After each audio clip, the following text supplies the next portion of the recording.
자, 이번에는 가지급금과 임직원 등 단기 채권에 대해서 보도록 하겠습니다.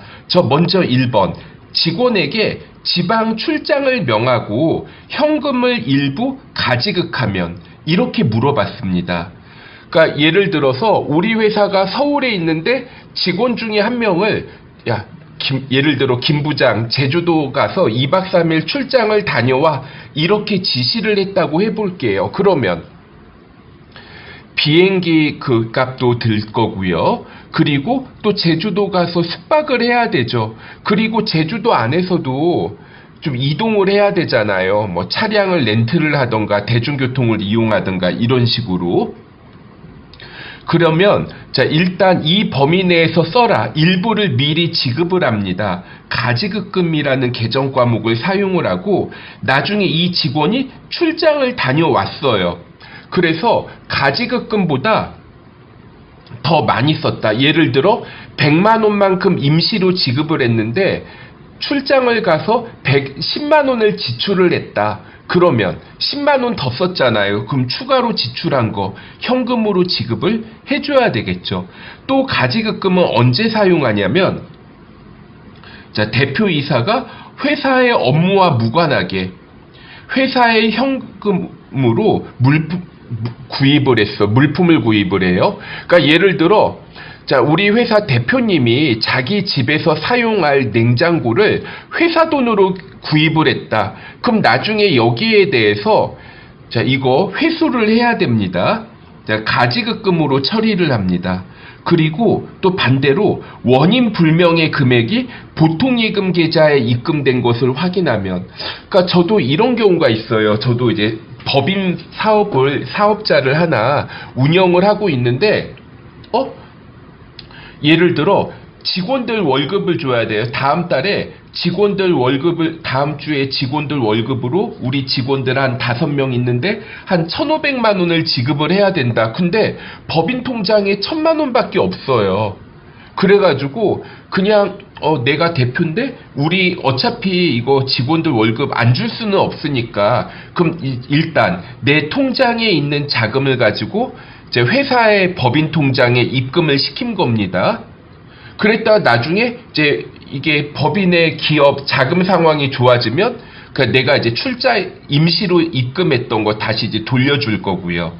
그럼 이런 경우에 가수금으로 처리를 하게 됩니다.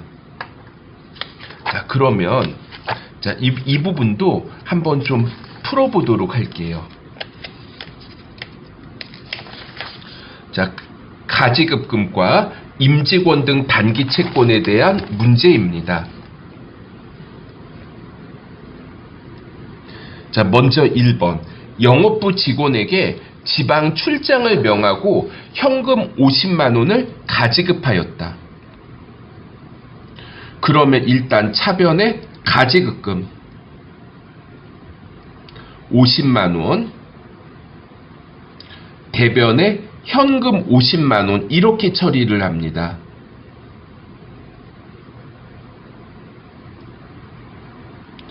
2번. 이 직원이 지방 출장을 다녀왔는데 60만 원을 지출했어요. 출장 가서 지출한 거는 여비교통비죠. 그러니까 1번은 출장을 하기 전에 지급했을 때는 가지급금이고, 그러니까 왜 1번 같은 경우에는 사실 실무에서 여비교통비로 처리하려면 뭔가 증거 자료가 있어야 되잖아요. 그런 게 없으니까 일단은 가지급금으로 처리를 하고, 이 사람이 출장비 영수증을 첨부하여 60만 원 지출했다고 합니다. 그럼 여비교통비 60만 원. 그러면 얼마를 추가로 지급해야 돼요? 50만 원은 이미 지급했죠. 가지급금의 원인이 밝혀졌습니다. 그리고 초과해서 지출한 10만 원은 현금으로 지급해 주었다. 대변에 현금 10만 원, 이렇게 처리를 해볼게요.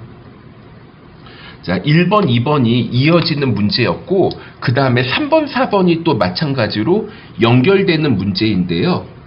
대표이사의 요청으로 현금 1,000만 원을 대출을 해줬는데 자, 여기 문제에서 요구하기를 가지급금 계정을 사용하라고 요구했습니다. 가지급금은 자산이에요. 자, 1,000만 원의 현금을 대여를 해줬어요. 대변에 현금 1,000만 원이 없어집니다. 그런데 4번. 자, 여기에 대해서 이제 법인의 경우 가지급금이 발생하면 회수를 하는데 이자까지 같이 받아내야 됩니다. 그래서 이자 50만 원과 같이 보통예금 계좌에 입금하였다. 자, 대변부터 적어 볼게요. 요거 가지급금 회수하니까 대변의 가지급금 1,000만 원 없어지고요. 그리고 이자를 받았어요. 자산에 대해서는 이자를 받는 거죠.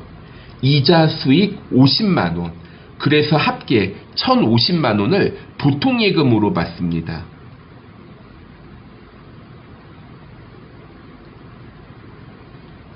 자, 보통예금 1,050만 원을 받아요. 그 다음에 5번. 자, 가불금이 있는데, 그러니까 예를 들어 우리 회사의 월급날이 매월 25일인데 어떤 직원 중에 하나가 한 10일 정도 됐을 때 가불 좀 해달라고 한 거예요.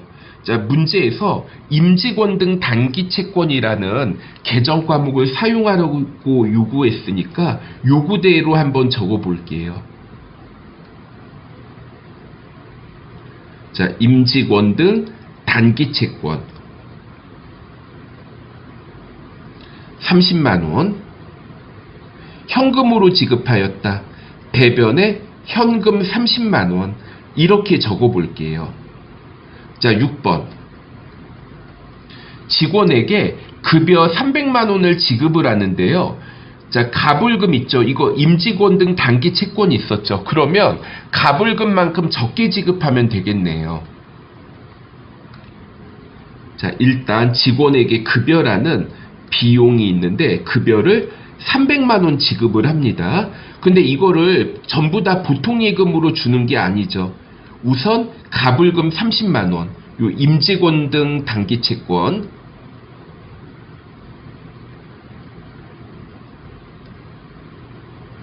자, 임직원 등 단기 채권 30만 원 없애주시고요. 그리고 급여 지급할 때 소득세나 사대보험 공제하는 거, 이 부분은 예수금이라는 계정 과목을 사용합니다. 자, 급여 지급할 때 소득세하고 사대보험, 자, 이거 이제 공제하는 걸 원천징수라고 표현을 하는데, 원천징수하는 금액은 예수금으로 처리하고요. 그러면 나머지 250만 원만 보통예금으로 지급하게 됩니다.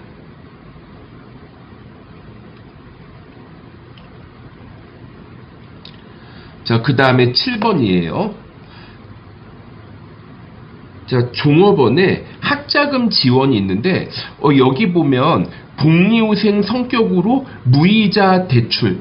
그러니까 가지급금을 이거 아까 3번을 봤을 때 업무와 무관하게 대여를 한 경우 원칙적으로 이자를 받아야 돼요. 자, 원칙적으로 이자를 받아야 되는데 복리후생 성격으로 무이자 대출, 그러니까 학자금이라든가 경조사비를 대여하는 경우에는 이자를 받지 않아도 무방합니다.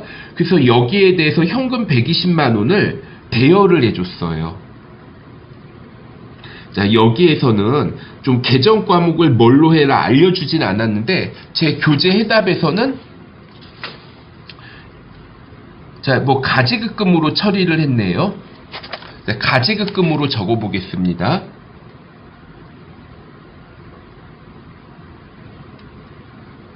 그러니까 뭐 임직원 등 단기 채권으로 해도 틀리지는 않을 거예요. 120만 원을 현금으로 대여를 해요.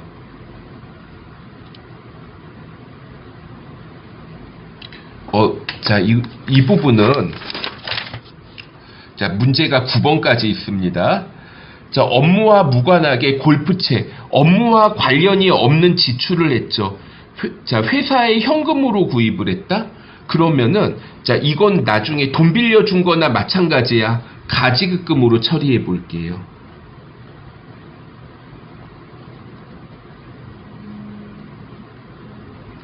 자, 가지급금 200만 원. 뭐 골프채의 계정 과목이 뭐지? 고민할 필요가 없는 거죠. 우리 회사가 뭐 골프와 관련된 사업을 한다면 모르겠지만 업무와 무관하게 대표이사가 사용하는 거면 대표이사에 대한 가지급금으로 처리를 하게 됩니다. 자, 대변에 현금 200만 원. 자, 9번. 원인 불명의 금액이 입금됐어요. 자, 일단 보통 예금이 200만 원 증가했는데 왜 증가했는지 일단은 잘 모르겠어요. 그러니까 원인 불명이라고 하죠. 자, 이거를 결산일까지 원인이 알려지지 않으면은 뭐 자비익으로 처리하기도 하지만 여기에서는 뭐라고 했어요? 임시계정을 사용하래요. 가지급금이나 가수금 같은 거는 임시로 사용하는 임시계정입니다. 그래서 나중에 원인이 밝혀지게 되면 가지급금이나 가수금을 없애주게 됩니다. 자, 여기까지 살펴봤고요. 그리고 분계를 할 때 나는 분계가 너무 어려워요. 계정 과목을 뭐를 써야 될지 모르겠어요. 이런 분들이 계실 것 같아요. 그래서 자, 일단 제가 그냥 문제를 풀면서 나올 수 있는 계정 과목들을 자, 구분을 해서 좀 적어봤습니다. 그래서 자산에는 어떤 것들이 있고 부채에는 어떠한 것들이 있고 자본에는 어떤 것들이 있고 수익과 자, 비용에는 어떠한 계정 과목들이 있는지 정리해봤으니까 심심하실 때 한번 그냥 읽어보세요. 자, 그 다음에 다음 시간에는 선납세금과 미지급 세금에 대해 보도록 하겠습니다.